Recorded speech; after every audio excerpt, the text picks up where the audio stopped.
원래 제 목소리가 이렇게 굵지 않은데 목감기가 와가지고 좀 이렇게 됐습니다. 네, 오늘 본문은 선지자의 탄식으로 시작을 하고 있습니다.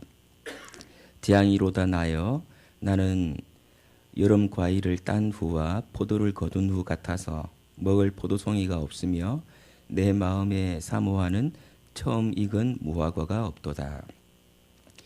수확을 한 후가 아닌데 마치 수확을 한 이후처럼 포도 열매가 없고 무화과 열매가 없는 것 때문에 선지자는 탄식하고 있습니다. 과수원 농부에게 가장 큰 재앙은 수확할 때가 되었는데 거둘 열매가 없는 그런 상황이 왔을 때일 것입니다. 근데 미가 선지자는 농부가 아니고 선지자이기 때문에 그가 과일이 없는 것 때문에 재앙이로다라고 말하는 것은 좀 상징적인 의미가 있는 것일 것입니다. 선지서에서 열매는 종종 하나님께서 이스라엘 백성들에게 기대하시는 모습으로 소개되는 경우가 많습니다. 구체적인 내용이 2절 이하에서 언급되고 있습니다. 경건한 자가 세상에서 끊어졌고 정직한 자가 사람들 가운데 없도다. 미가가 없다고 말했던 포도 열매와 무화과 열매는 결국 경건한 자와 정직한 자였던 것으로 보입니다. 사람들은 많은데 경건한 자와 정직한 자는 없다고 탄식하고 있는 것이죠. 사람 같은 사람이 없는 것 때문에 이 선지자는 안타까워하고 또 탄식하고 있는 것입니다. 미가 선지자가 말하는 사람 같은 사람, 정직한 자, 경건한 자, 이 사람들은 과연 어떤 사람을 가리키는 것일까요? 이미 앞에서 미가는 이 사람들에 대해서 언급한 바가 있기 때문에 앞의 내용이 무엇을 의미하는지를 찾아서 여기서 없다고 탄식하는 사람 같은 사람, 경건한 자와 정직한 자가 누구인가를 살펴볼 필요가 있겠습니다.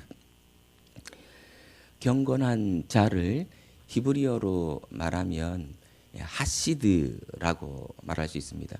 히브리어를 별로 사용하지 않는 것이 좋겠지만 지금 이 부분은 언어 유희를 통해서 미가 선지자가 전달하려고 하는 것이 히브리어를 조금 이해를 해야 되는 부분이기 때문에 말씀을 드립니다.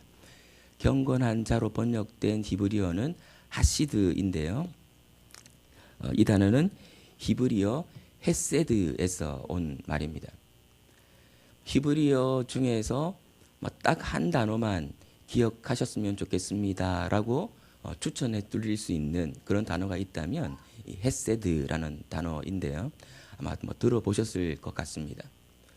우리 한글 번역 성경에 긍휼 또는 은혜 또는 자비 또는 인애 등으로 번역되는 그런 단어입니다. 6장 8절에서는 인자를 사랑하며 이렇게 번역됐는데 거기서 인자라고 번역된 이 단어가 바로 헤세드인데요. 일반적으로는 인자라는 단어보다는 인애 또는 은혜로 많이 번역되는 그런 단어입니다. 그러니까 하시드라는 말이 앞에서는 여기서는 경건한 자라고 번역이 되었지만 어원을 잘 살려서 번역을 하게 되면 인애를 행하는 자 이렇게 번역할 수 있는 단어입니다. 정직한 자는 정의를 행하는 자로 볼 수 있기 때문에 경건한 자와 정직한 자가 없다는 말은 미가서 6장 8절에 나오는 그 단어들을 사용해서 다시 표현하면 정의와 인애를 행하는 자가 없다 이런 뜻이 되는 것이죠. 하나님께서 이스라엘 백성들에게 원하셨던 것이 바로 이것이었는데 이스라엘 백성들 안에서 이런 모습을 가진 사람이 없다. 그래서 그것 때문에 미가 선지자는 탄식하고 있는 것입니다.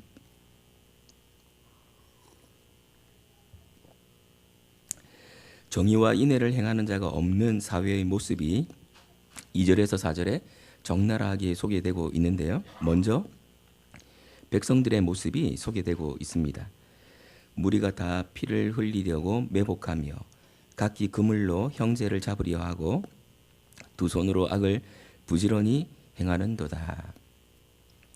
백성들의 모습이 어떤가 하면 다른 사람들을 대할 때 사람으로 대하지 않고 마치 짐승처럼 대한다라는 것입니다.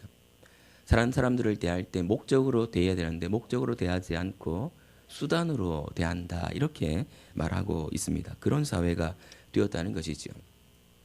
우리 시대 말로 하게 되면 다른 사람을 대할 때 돈으로 본다 이렇게 말할 수 있다는 것입니다. 장사가 잘 되는 병원을 가면 1분도 안 돼서 진료를 끝마치는 경우가 많거든요. 몇 사람을 진료하느냐 하는 것이 결국 수입과 직결되기 때문에 환자가 와서 질문하는 것에 친절하게 답해 주지도 않고 또 환자가 물으면 좀 귀찮게 여기는 그런 모습들이 나타나는 것이죠. 저도 제 목감기 때문에 이비인후과를 갔었는데요. 그 의사 선생님은 그래도 또 친절하게 잘 설명을 해 주셨습니다. 빨리 낫지는 않지만요. 오죽했으면 15분 심층 진료라는 법을 만들어서 환자를 좀 더 심층적으로 오래 상담할 수 있도록 그런 법을 만들기까지 했겠습니까? 미가 선지자는 이미 2장과 3장에서 고발했던 지도자들의 타락한 모습을 다시 한번 고발하고 있습니다. 그 지도자와 재판관은 뇌물을 구하며 권세자는 자기 마음의 욕심을 말하며 그들이 서로 결합하니 그들의 가장 선한 자라도 가시 같고 가장 정직한 자라도 찔레 우타리보다 더하도다. 여기서 지도자, 재판관, 또 권세자는 일반 백성들과는 다른 부류의 사람들입니다.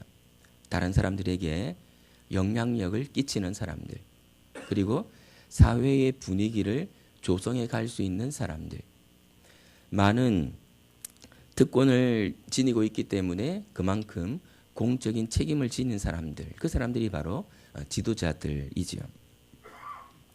근데 이 사람들이 사욕을 추구하게 되면 그 피해는 고스란히 일반 백성들, 일반 국민들이 당하게 되는 것입니다.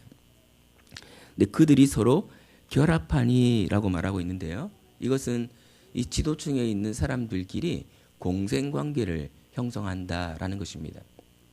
정치인과 언론인이 짬짬이를 하고 또 정치인과 기업인이 짬짬이를 하고 대통령과 대법원장이 또 짬짬이를 하게 되면 그들의 이익이 극대화될 것입니다. 국민들은 무슨 일이 일어나는지 아무것도 모르는 그런 상황에서 말이죠.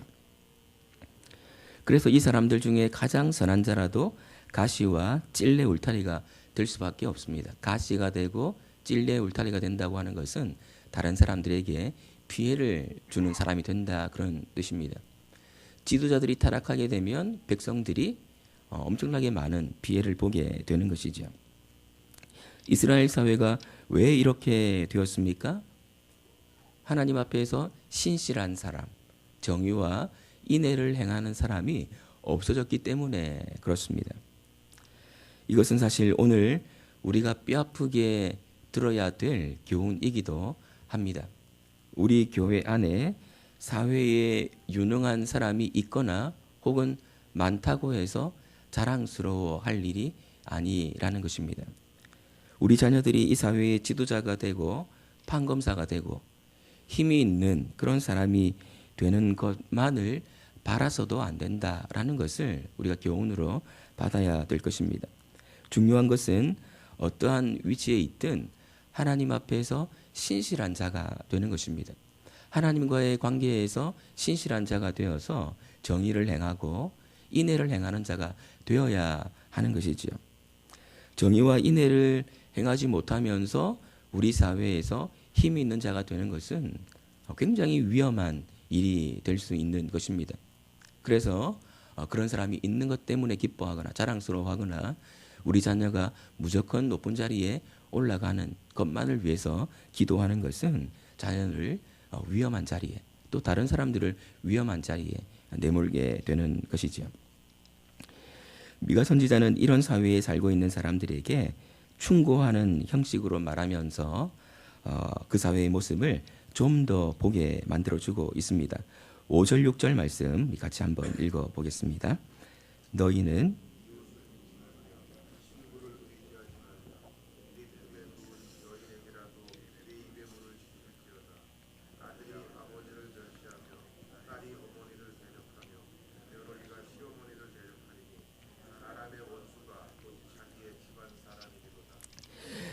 이웃, 친구, 내 품에 누운 여인, 아마 내 품에 누운 여인은 아내를 지칭할 것입니다. 이 사람들은 가장 가까운 사람들을 지칭하는 그런 용어들입니다. 이 사람들을 믿지 말고 이 사람들을 의지하지 말라는 것입니다. 이 사람들도 자신들의 이익을 위해서 언제든지 배반할 수 있는 사람들이기 때문에 이 사람들을 믿다가 발등지키는 일이 생기게 될 것이라는 것이죠. 심지어 가족 관계 가운데에서 가장 친밀한 관계라고 말할 수 있는 아들과 아버지, 딸과 어머니, 며느리와 시어머니의 관계도 서로 대적하는 관계가 될 수 있다고 경고하고 있습니다. 가족 관계가 완전히 붕괴된 상황을 언급하고 있는 것이죠. 왜 그렇습니까? 사회가 부패했는데 왜 가정의 모습이 이렇게 붕괴된 모습을 보이는 것입니까? 사회와 가정이 서로 긴밀하게 연결되어 있기 때문에 그렇습니다. 사회가 부패하게 되면, 지도자들이 부패하게 되면 그 영향이 가정에게도 미치게 되어서 가정의 모습까지도 역시 파괴되는 그런 모습으로 나아가게 되는 것이죠. 사람들은 흔히 세상이 어떻게 돌아가든 나만, 우리 가정만 괜찮으면 그만이다라고 생각하기 쉽습니다. 우리 사회에서 일어나고 있는 일들, 다른 사람들이 겪고 있는 고통들에 대해서 그렇게 신경 쓸 필요 없다, 그렇게 말하는 사람도 있습니다. 그러나 우리 사회와 가정이 따로 존재하지 않고 서로 영향을 주고받기 때문에 우리는 그렇게 생각해서는 안 될 것입니다. 돈이 최고인 사회 분위기가 형제지간을 원수지간으로 만드는 그런 일들을 우리는 보고 있지 않습니까? 따라서 사회의 불의를 제거하는 일이 우리의 가정을 지키는 일이 될 수 있다는 사실을 우리가 기억해야 되겠고요. 또 우리 가정을 건강하게 만드는 일이 사회를 건강하게 만드는 일의 출발점이 될 수 있다는 사실을 또한 기억할 필요가 있겠습니다. 지금까지 미가 선지자는 정의와 인애가 사라진 사회의 모습을 소개하며 탄식했습니다. 가족 관계까지도 붕괴될 정도에 이르렀으니 이 사회에는 아무 희망도 없게 된 것입니다. 그러나 미가 선지자는 하나님에게서 소망을 발견합니다. 우리 7절 말씀 같이 한번 읽어보겠습니다. 오직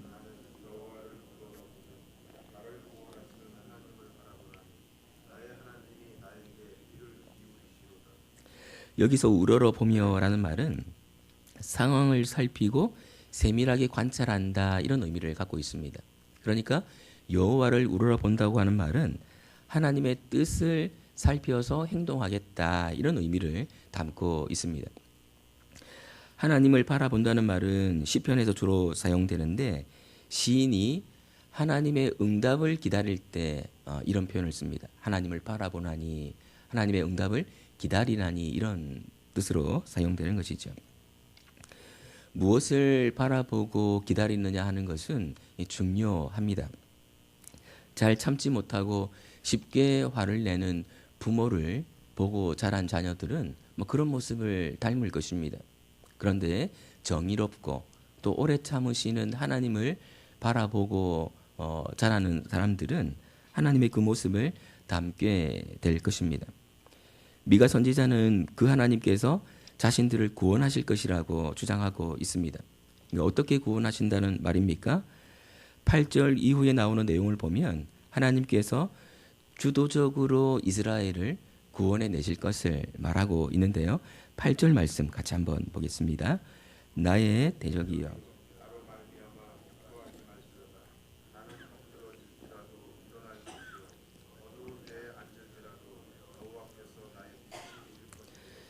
여기서 나라고 하는 것은 미가로 대표되는 이스라엘의 남은 자들, 곧 하나님의 은혜를 입을 자들을 가리킵니다. 하나님의 구원은 심판 없이 이루어지는 것이 아니라 심판 이후에 이루어지게 될 것입니다. 엎드러지고 어두운 데 앉을 것이라는 사실을 전제하고 있습니다. 앞에서 언급된 죄악으로 인해서 심판받는 것이 당연하다는 뜻입니다. 그러나 그것으로 끝이 아니고 심판을 통해서 하나님은 이스라엘 백성들을 깨끗하게 만드실 것을 말씀하고 계시는 것이지요. 다시 말해서 이스라엘 백성들을 깨끗하게 만들어서 정의와 인애를 행하는 백성으로 만들 것을 말씀하고 있는 것입니다. 이런 일이 일어나는 것을 보고 대적은 부끄러워할 것입니다. 여기서 대적이라고 하는 것은 아수르로 대표되는 하나님과 하나님의 백성들을 멸시하고 무시하는 자들을 가리키는 말입니다. 자신들에 의해 멸망할 이스라엘이 하나님에 의해서 온전하게 회복되는 것을 보고 민망하게 여길 것이다. 이런 말입니다. 11절에서 13절은 좀 더 나아가서 이스라엘이 이렇게 회복될 때 그 지경이 넓혀질 뿐 아니라 열방에서 많은 사람들이 하나님의 백성이 되기 위해서 시온으로 몰려오는 그런 모습을 소개하고 있습니다. 이런 내용들은 다른 선지자에서도 많이 언급되었던 그런 내용들입니다. 오늘 말씀을 좀 정리해 보겠습니다. 우리는 이 세상을 어떤 눈으로 보고 있습니까? 우리 사회에서 일어나는 불의한 모습들을 보면서 미가 선지자가 그랬던 것처럼 탄식하는 모습이 있습니까? 세상에서 일어나는 불의한 일들을 보면서 탄식하는 모습이 있을 때 사실 나에게 더 안전한 것입니다. 그 탄식하는 모습이 없게 되면 나도 모르게 그런 모습에 익숙해지게 될 것이고 그 모습이 나의 모습이 될 수도 있는 것이죠. 우리 사회는 단순히 지도자, 재판관, 힘 있는 사람들, 권세자들만 있으면 돌아가는 그런 사회가 아닙니다. 하나님 앞에서 신실한 자들, 정의와 인애를 행하는 사람들이 필요합니다. 우리가 그런 사람들이 되어야겠고 우리 자녀들이 그런 사람들이 될 수 있도록 기도해야겠습니다. 정치인들은 검경, 수사권 조정 등을 통해서 나름대로 국민의 삶의 질을 높이려고 노력하고 있는 것 같습니다. 잘못을 범한 국민들이라 할지라도 이중으로 조사받는 일을 피하게 만들므로써 국민의 삶의 질을 높이겠다 이렇게 시도하고 있는데요. 정의와 인애의 삶을 행하는 사람들이 많아질 때 비로소 우리 나라의 삶의 질이 높아지게 될 것입니다. 이 역할을 교회가 감당해야 하는 것이거든요. 이 일이 어떻게 가능해집니까? 하나님의 뜻을 주위에서 살피며 구원하시는 하나님을 볼 때 가능해지게 될 것입니다. 오늘 하루도 하나님의 뜻을 살피고 또 하나님을 바라봄으로써 정의와 인애의 삶을 살아가시는 저와 여러분들 되시기를 예수님의 이름으로 축원드립니다. 기도하겠습니다. 하나님은 정의와 인애의 삶을 하나님의 백성들이 살기를 원하십니다. 사실 우리 사회도 이런 사람들을 필요로 하고 있습니다. 아무리 법을 개정을 해도 정의와 인애를 행하는 사람이 없으면 그 법이 결국 유명무실하게 될 것입니다.